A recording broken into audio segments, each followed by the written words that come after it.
Shalom.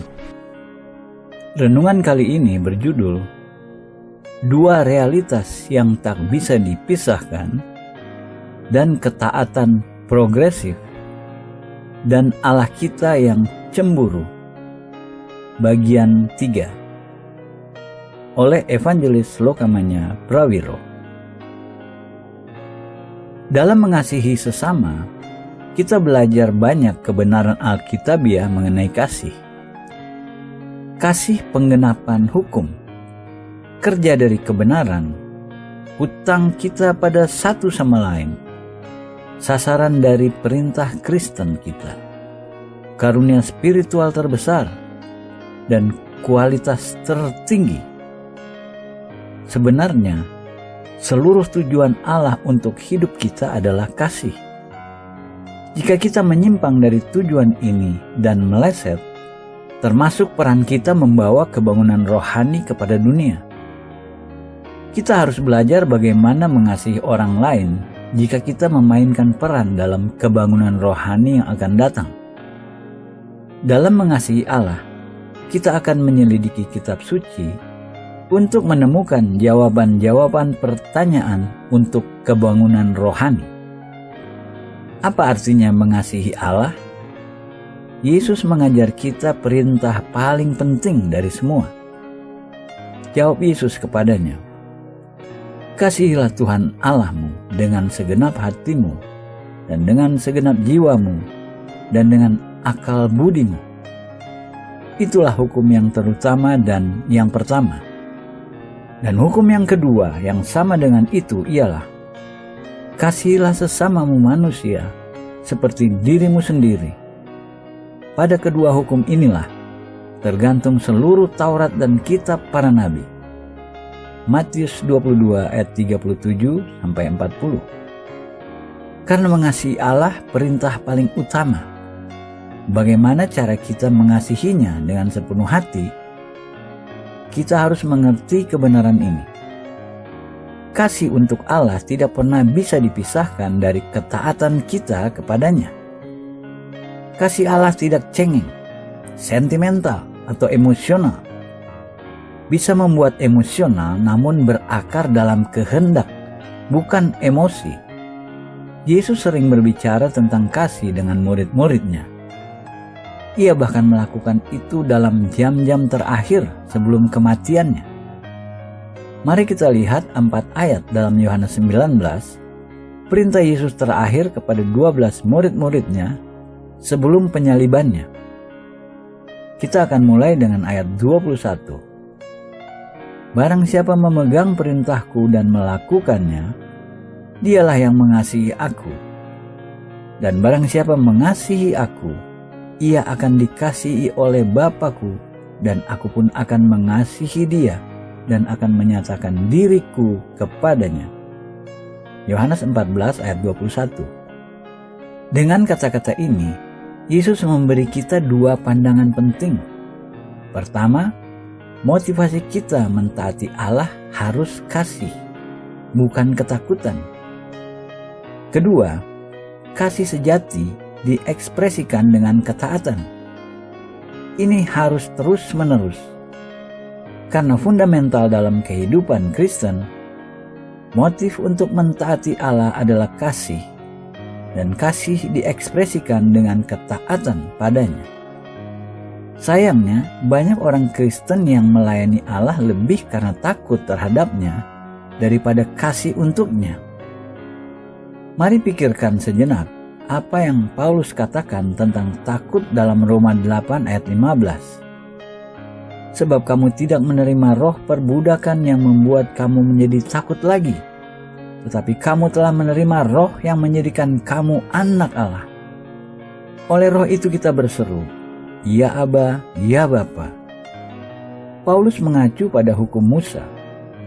Orang-orang Yahudi mentaati hukum karena mereka takut akan akibat-akibat ketidaktaatan.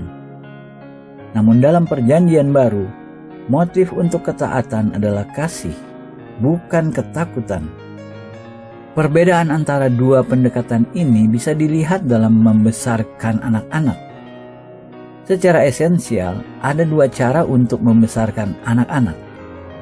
Kita bisa membuat banyak peraturan dan menerapkannya dengan tegas, mengendalikan anak-anak kita melalui ketakutan, atau kita bisa membesarkan anak-anak kita dalam atmosfer kasih dan kepercayaan. Jika anak-anak kita termotivasi untuk mentaati karena takut, maka ketika mereka mencapai masa remaja, mereka akan memberontak melawan peraturan-peraturan kita. Mereka akan meninggalkan rumah sesegera mungkin dan hidup menurut cara mereka. Meski demikian, jika kita memenangkan hati mereka, mereka akan termotivasi oleh kasih pada kita dan akan terus mengikuti apa yang kita pernah ajar mereka dengan baik sampai dewasa. Kasih satu-satunya motivasi efektif untuk ketaatan. Ini tepatnya apa yang Yesus katakan dalam Yohanes 14 ayat 21 ketika ia membuat pernyataan, "Barang siapa memegang perintahku dan melakukannya, dialah yang mengasihi aku." Tolong perhatikan bahwa untuk menjalankan perintah-perintah, kita harus pertama memiliki perintah-perintah. Dengan kata lain, kita harus mencari kehendak Allah. Kita tidak bisa memiliki sikap pasif dan berkata, "Jika Alkitab berkata begitu, kita harus melakukannya." Allah mencari hubungan pribadi lebih dalam dengan kita daripada itu. Ia ingin kita mencari kehendaknya karena kasih untuknya dan lalu mentaatinya karena jalan-jalannya betul dan benar.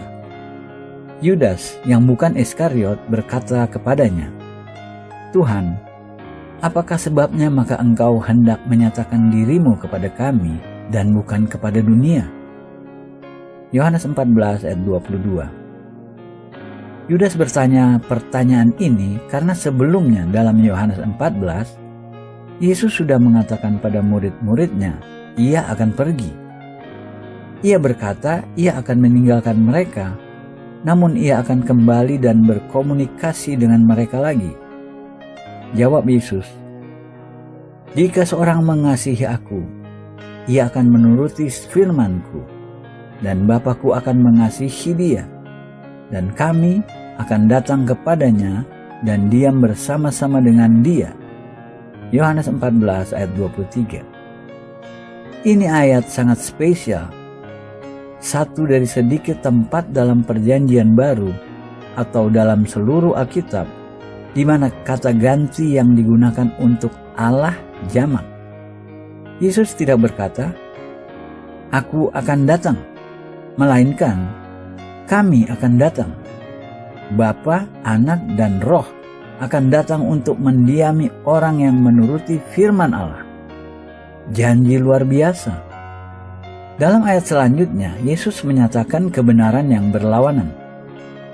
"Barang siapa tidak mengasihi aku, ia tidak menuruti firman-Ku, dan firman yang kamu dengar itu bukanlah daripadaku, melainkan dari Bapa yang mengutus aku."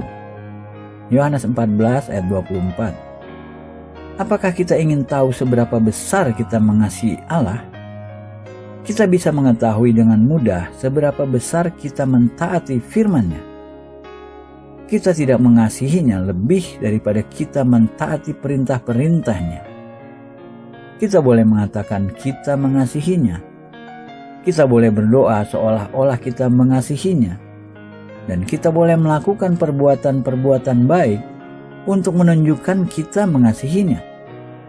Namun ukuran sejati dari kasih kita adalah ukuran ketaatan kita pada firman-Nya. Jadi, kasih adalah motivasi dan bukti ketaatan kita. Kebenaran ini bisa menakutkan setiap dari kita. Kita bisa bertanya ini pada diri kita sendiri. Jika kita tidak secara total taat, apakah artinya kita tidak mengasihi Allah? Jawabannya tidak. Dalam kehidupan Kristen, pertumbuhan kasih dan ketaatan progresif setahap demi setahap. Ketika kita menjadi orang Kristen, kita tidak mulai dengan sepenuhnya mentaati segala sesuatunya. kita mendapat dorongan dari Filipi 1 ayat 6, akan hal ini aku yakin sepenuhnya, yaitu Ia yang memulai pekerjaan yang baik di antara kamu akan meneruskannya sampai pada akhirnya pada hari Kristus Yesus. Dalam kitab Roma, Paulus berkata mengenai Abraham bapa iman kita. Sebab apakah dikatakan nas kitab suci? Lalu percayalah Abraham kepada Tuhan, dan Tuhan memperhitungkan hal itu kepadanya sebagai kebenaran. Roma 4 ayat 3. Paulus mengutip dari Kejadian 15 ayat 6, di mana dikatakan iman Abraham diperhitungkan padanya sebagai kebenaran, karena ia percaya pada janji Allah. Jika kita membaca seluruh catatan kehidupan Abraham dalam Kejadian, kita akan menemukan ada sedikitnya 2 peristiwa di mana ia secara total meleset dari kehendak Allah. Peristiwa pertama, ia membiarkan istrinya, Sarah, diambil dan masuk harem Firaun Mesir sebagai selir. Lihat Kejadian 12 ayat 14-20. Peristiwa kedua, ia setuju dengan usul Sarah untuk memiliki anak laki-laki dari pembantunya Hagar. Lihat Kejadian 16 ayat 1 dan 2. Dalam setiap kasus, Abraham meleset dari kehendak Allah. Ia tidak dengan sempurna mengikuti kehendak Allah. Meski demikian, dan ini benar kabar baik, bahkan ketika ia tidak taat secara total, imannya diperhitungkan padanya sebagai kebenaran. Abraham pola kita dalam ini. Di akhir Roma 4, Paulus menulis kata-kata ini, yaitu, hal ini diperhitungkan kepadanya. Tidak ditulis untuk Abraham saja, tetapi ditulis juga untuk kita. Sebab kepada kita pun Allah memperhitungkannya, karena kita percaya kepada Dia yang telah membangkitkan Yesus, Tuhan kita, dari antara orang mati. Roma 4 ayat 23-24. Selama kita terus percaya, tetap dalam iman, selama hati kita mentaati dan mengikuti Allah, iman kita masih diperhitungkan pada kita sebagai kebenaran, bahkan ketika kita tidak sepenuhnya mentaati, dan bahkan ketika kita tersesat. Sangat penting bagi kita mengerti kebenaran ini. Tolong jangan biarkan setan membawa kita ke bawah penghukuman jika kita tidak selalu taat secara total. Sering kita tersandung dan jatuh. Namun ikuti contoh Abraham. Ia tersandung, ia membuat kesalahan-kesalahan, namun ia tidak pernah menyerah. Meskipun ia membuat kesalahan-kesalahan, imannya selalu diperhitungkan padanya sebagai kebenaran. Kita diingatkan dialog antara Yesus dan Petrus pada makan malam terakhir. Yesus berkata padanya, "Simon, Simon, lihat, iblis telah menuntut untuk menampik kamu seperti gandum, tetapi aku telah berdoa untuk engkau, supaya imanmu jangan gugur. Dan engkau, jikalau engkau sudah insaf, kuatkanlah saudara-saudaramu." Jawab Petrus, "Tuhan, aku bersedia masuk penjara dan mati bersama-sama dengan engkau." Tetapi Yesus berkata, "Aku berkata kepadamu, Petrus, hari ini ayam tidak akan berkokok sebelum engkau 3 kali menyangkal bahwa engkau mengenal aku." Lukas 22 ayat 31-34. Yesus mengatakan, "Petrus, bahkan jika kamu diserang oleh Satan, dan bahkan jika kamu menyangkalku 3 kali, pada akhirnya kamu akan baik-baik, asalkan kamu tidak melepaskan imanmu." Maka peganglah iman kita. Tak jadi masalah betapa lemahnya kita, tak jadi masalah berapa kali kita tersandung, tak jadi masalah bagaimana kita merasa tidak berharga. Jangan melepaskan iman kita. Kenapa? karena iman kita diperhitungkan pada kita sebagai kebenaran. Jika kita berpegang pada iman kita, seperti Yesus membawa Petrus melewatinya, Ia akan membawa kita melewatinya juga. Iman kita bukan dalam diri kita sendiri, melainkan dalam kesetiaannya. Kita sudah mempelajari bahwa dalam kehidupan Kristen, ketaatan dilakukan secara bertahap. Ketika kita pertama kali menerima Kristus, kita tidak mulai dengan sempurna mengasihi dan mentaati Allah. Seperti sebagian besar usaha keras yang kita lakukan dalam hidup, kita membuat kemajuan langkah demi langkah. Jika kita bergumul dengan perasaan-perasaan kegagalan atau penghukuman, mari kita berdoa untuk mendapatkan kelegaan dan keyakinan. Musuh kita, Satan, adalah musuh jiwa kita. Kitab suci menyebutnya pendakwa saudara-saudara kita. Lihat Wahyu 12 ayat 10. Jika kita dalam peperangan dengan penuduh, mari kita berdoa doa berikut dengan keras. Tuhan Yesus yang terkasih, Abraham membuat kesalahan-kesalahan, namun imannya tetap diperhitungkan padanya sebagai kebenaran. Engkau berdoa untuk Petrus agar imannya tidak gagal, mengetahui bahwa Satan akan segera menampinya dan ia akan menyangkal engkau.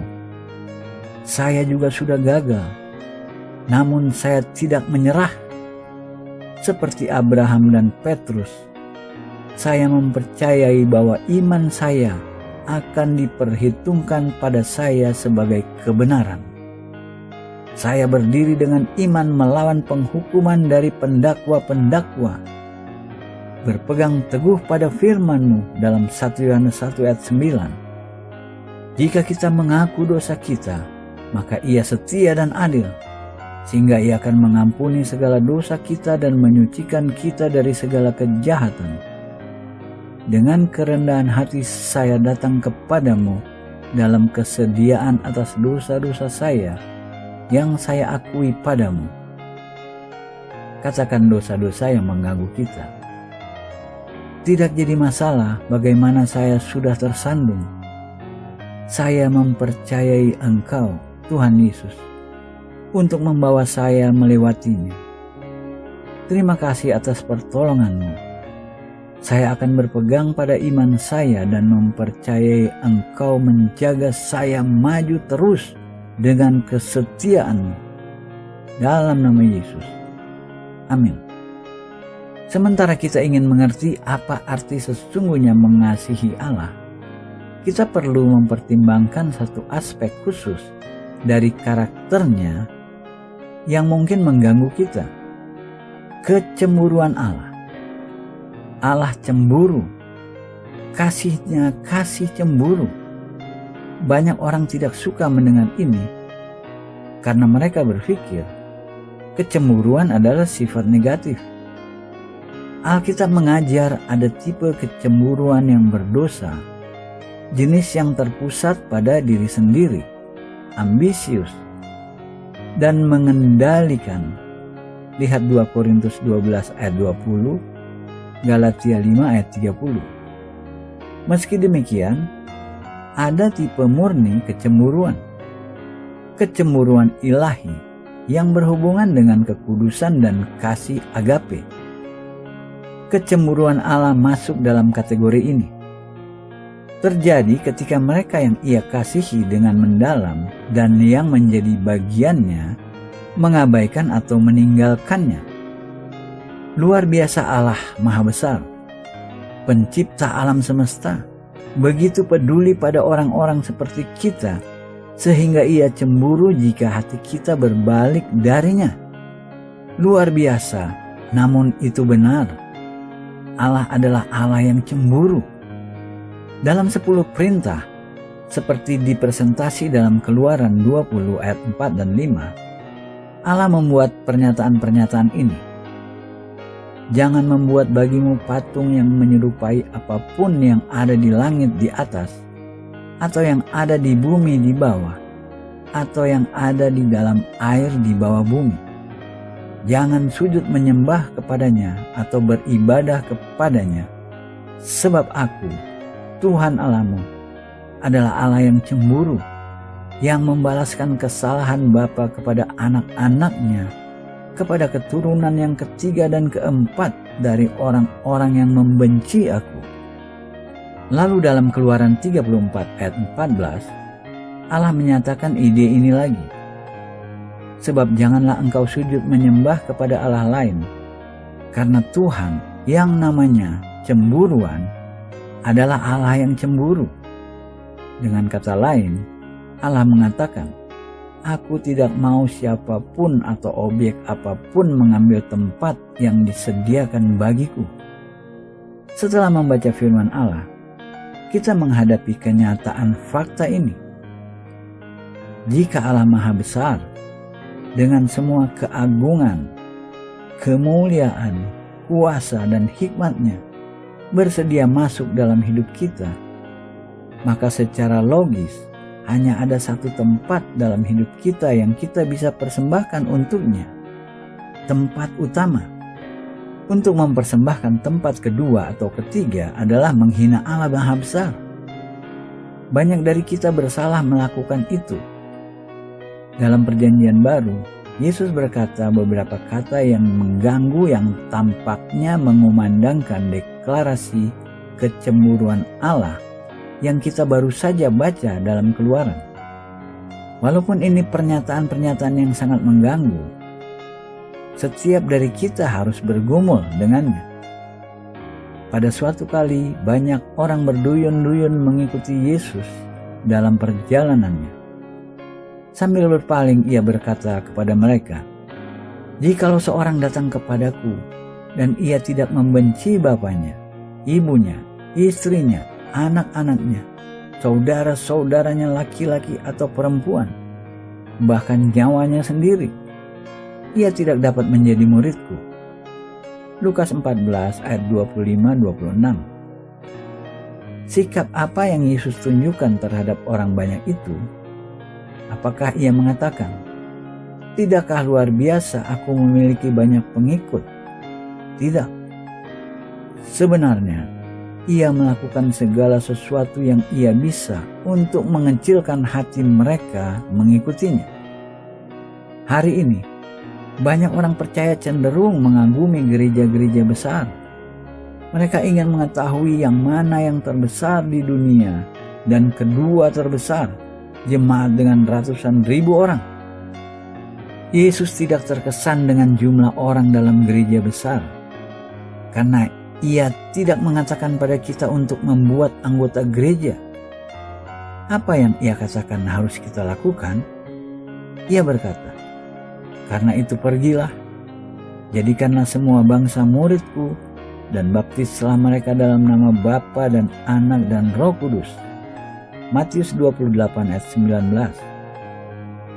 Ada perbedaan signifikan antara anggota gereja dan murid. Murid adalah seseorang yang tujuan utamanya dalam hidup mengikuti Yesus. Sebagai kontras, anggota gereja bisa seseorang yang hanya agamawi atau memiliki hormat pada Yesus. Seseorang yang menghadiri ibadah gereja dengan hidup baik.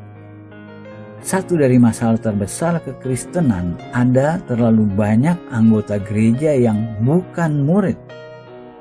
Dalam kitab Wahyu, Yesus berkata kepada jemaat di Laodikia, "Aku tahu segala pekerjaanmu. Engkau tidak dingin dan tidak panas. Alangkah baiknya jika engkau dingin atau panas. Jadi karena engkau suam-suam kuku dan tidak dingin atau panas, aku akan memuntahkan engkau dari mulutku." Wahyu 3 ayat 15-16. Jika kita dingin secara spiritual, kita tidak membohongi siapapun. Kita tidak menyebut diri kita sendiri Kristen atau menganut iman tertentu. Jika kita panas secara spiritual, kita menantang orang-orang untuk menjadi murid. Namun jika kita suam-suam kuku, kita menyesatkan orang-orang. Kenapa? Karena kita memberi mereka kesan salah bagaimana kekristenan sesungguhnya. Dalam Wahyu, Yesus lanjut mengatakan satu dari pernyataan paling ofensif. Karena engkau suam-suam kuku, aku akan memuntahkan engkau dari mulutku. Wahyu 3 ayat 16. Apakah kita percaya Tuhan akan berbicara seperti itu? Suka atau tidak suka, Ia mengatakannya. Tuhan sangat lugas dan terus terang. Allah tidak tertarik kita menambah lebih banyak anggota gereja, kecuali mereka menjadi murid juga. Sekali lagi, ketika Yesus melihat orang banyak, Ia tidak berkata, "Datang dan bergabung denganku. Kita akan menikmati waktu indah. Kamu akan diberkati secara luar biasa." Ia mengatakan sesuatu yang beda. Ia menantang mereka dengan panggilan untuk dimuridkan. Mari baca lagi. Jikalau seseorang datang kepadaku, dan ia tidak membenci bapaknya, ibunya, istrinya, anak-anaknya, saudara-saudaranya laki-laki atau perempuan, bahkan nyawanya sendiri, ia tidak dapat menjadi muridku. Lukas 14 ayat 26. Ini pernyataan yang sangat mencolok. Apakah Yesus benar-benar minta kita untuk membenci anggota-anggota keluarga kita? Tidak, Ia tidak minta itu. Namun yang Ia maksud, bahkan anggota-anggota keluarga kita tidak bisa menjadi penghalang untuk kita mengasihinya. Mereka tidak boleh mengambil tempat dalam hati dan hidup kita yang Ia klaim untuk dirinya sendiri. Ia berkata dalam hal itu, kita mesti memiliki sikap membenci terhadap mereka. Kita harus membenci apapun yang mengambil tempatnya dalam hidup kita. Yesus juga hati-hati mengatakan kita harus membenci hidup kita sendiri jika kita ingin mengikutinya. Apa yang Yesus katakan dalam ayat-ayat ini mungkin kedengarannya keras. Namun Ia tahu ini satu-satunya pencegah atau penangkal roh atau ilah zaman ini, yang adalah mencintai diri sendiri. Dalam 2 Timotius 3 ayat 2-5, Paulus memberi daftar 18 cacat moral yang melanda dan menyengsarakan umat manusia di penutupan zaman. Hampir semua mudah dilihat dalam kebudayaan hari ini. Pertama dalam daftar Paulus, kecenderungan orang-orang mengasihi diri sendiri. Satu masalah terbesar dalam kehidupan Kristen, mengasihi diri sendiri. Menghancurkan perkawinan dan keluarga karena mengasihi diri sendiri, berkata, "Jika kamu tidak cocok denganku, kamu boleh pergi. Benar, kita sudah menikah. Namun jika kamu tidak bisa rukun denganku dan mengikuti cara-caraku, maka kamu boleh meninggalkan saya." Jadi, mengasihi diri sendiri akar dari kehancuran keluarga, yang adalah akar dari kehancuran masyarakat. Namun Yesus berkata, ketika sampai pada hubunganmu denganku, kamu harus membenci dirimu, bapamu, ibumu, saudara-saudaramu laki-laki dan perempuan, dan istrimu. Itu pernyataan yang radikal. Tolong dimengerti, ini bukan berarti benar membenci orang lain.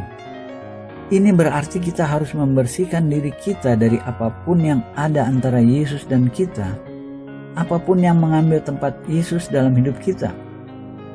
Ia menuntut kita menyingkirkannya dari tempat prioritas yang dikuasai.